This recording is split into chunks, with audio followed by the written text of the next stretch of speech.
الرجا والخوف قلبي طائر.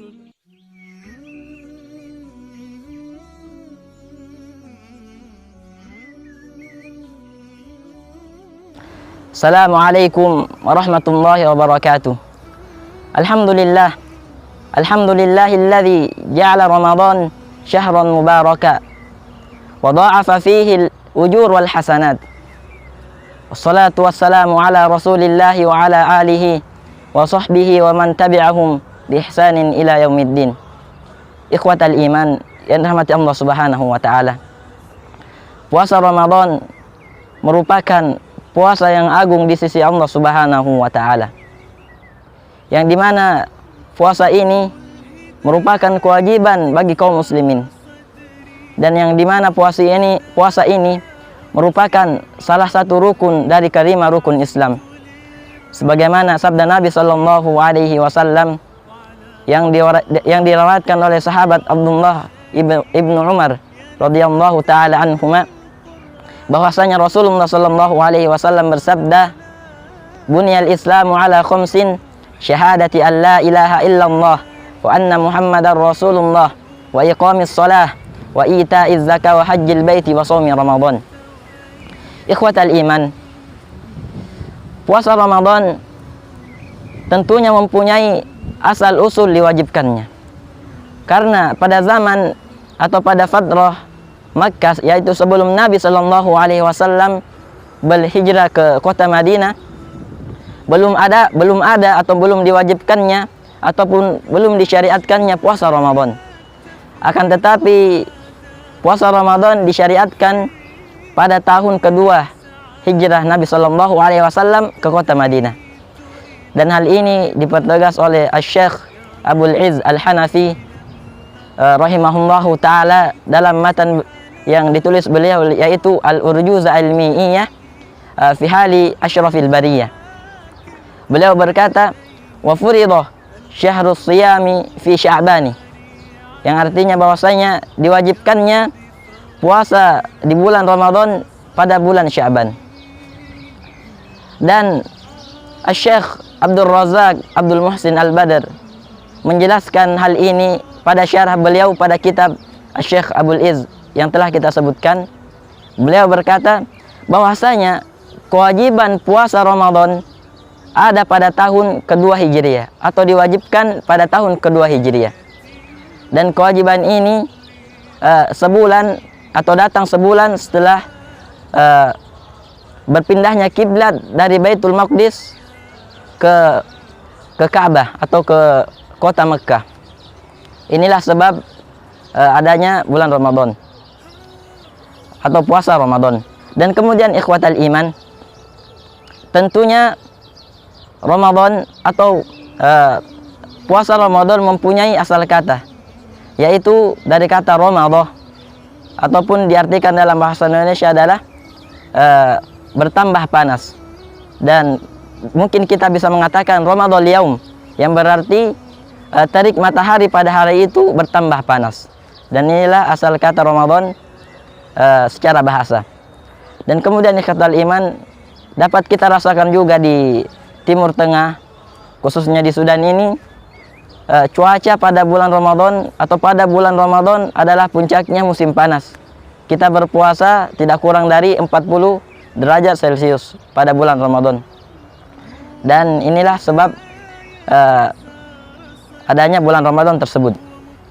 Dan kemudian ikhwatal iman, pada awal atau pada mula diwajibkannya berpuasa, bukanlah bulan Ramadan awal puasa yang diwajibkan. Akan tetapi di sana adalah puasa Asyura atau puasa pada tanggal ke-10 di bulan Muharram. Inilah puasa yang diwajibkan sebelum puasa Ramadan. Dan kemudian setelah turunnya perintah berpuasa pada bulan Ramadan pada periode kedua hijrah Nabi Sallallahu Alaihi Wasallam, maka ayat di surah Al-Baqarah ayat 184 yang berbunyi, ya ayyuhalladzina amanu kutiba alaikumus shiyam kama kutiba alal ladzina min qablikum la'allakum tattaqun. Wahai orang-orang yang beriman, diwajibkan atas kalian untuk berpuasa pada bulan Ramadan atau untuk berpuasa sebagaimana diwajibkan oleh kaum-kaum sebelum kalian. Dan pada saat itu terhapuslah hukum atau kewajiban berpuasa pada hari Asyura dari hukumnya wajib menjadi sunnah, dan jadilah Ramadan puasa yang diwajibkan bagi kaum muslimin.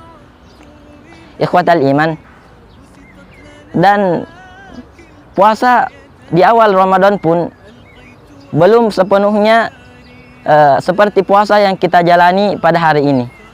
Akan tetapi puasa pada awal-awal diwajibkannya puasa tersebut masih sangat mirip dengan puasa para ahlul kitab, yang dimana ketentuan tersebut dijelaskan oleh Asy-Syaikh atau Al-Imam Ibnu Jarir At-Tabari rahimahullahu ta'ala dengan mengatakan bahwasanya puasa ahlul kitab adalah mereka berpuasa sehari penuh, akan tetapi tidak adanya kewajiban sahur bagi mereka, ataupun tidak disyariatkannya sahur bagi mereka, dengan ketentuan barang siapa yang bangun atau yang tidur pada malam hari dan kemudian terbangun, maka tidak boleh atau haram baginya untuk makan dan minum ataupun berjima dengan para istri-istri mereka.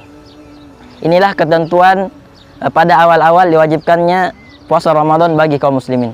Dan tentunya hal ini sangatlah sulit, hal ini sangatlah sukar bagi kaum muslimin pada saat tersebut. Maka tersebutlah kisah yang dimana kisah ini dapat kita baca pada hadis Sahih Al-Bukhari. Di Sahih beliau tersebutlah hadis yang diriwayatkan oleh Al-Barra Ibn Azib radhiyallahu taala anhu, bahwasanya suatu hari sahabat Qais ibnu Ismah atau Qais ibnu Sirmah adalah seorang yang bekerja di seharian penuh di kebun kurma. Dan setelah lelah-lelah atau berlelah-lelah di kebun kurma, beliau pulang untuk berbuka puasa di rumahnya. Dan sebelum berbuka, beliau berkata kepada istrinya, "A'indaki ta'am?" Apakah engkau mempunyai makanan wahai istriku untuk dipakai berbuka puasa?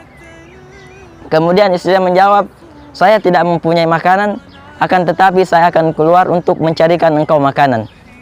Dan kemudian keluarlah sang istri untuk mencari makanan bagi suaminya. Dan pada saat kembali, sang istri mendapatkan sahabat radhiyallahu taala anhu tertidur. Dan kemudian beliau mengatakan, "Haibatan lak," rugilah engkau. Mengapa sang istri berkata demikian? Karena pada saat terbangun haram bagi sang suami untuk makan dan minum ataupun berjima pada malam tersebut, sebagaimana ketentuan yang telah disebutkan. Dan kemudian berita ini terdengar di telinga Rasulullah SAW, maka turunlah ayat pada surah Al-Baqarah ayat 187 yang berbunyi, "Uhilla lakum lailatas shiyamir rafathu ila nisaikum" ila akhirih, yang dimana dapat kita pahami pada ayat tersebut bahwasanya dihalalkannya bagi kaum muslimin untuk bercampur dengan istri-istri mereka pada malam di bulan Ramadan, dan dibolehkannya untuk makan dan minum hingga terbitnya fajar. Dan inilah asal usul datangnya sahur ataupun disyariatkannya sahur dan dibolehkannya untuk berjima bagi dengan istri-istri kaum muslimin pada bulan Ramadan. Dan demikianlah asal usul dari Ramadan tersebut, dan semoga kita dapat mengambil manfaat dari apa yang disampaikan. Wa nas'alullaha ayyanfa'ana bima sami'na wa yazidana ilman nafi'an. Wassalamu alaikum warahmatullahi wabarakatuh.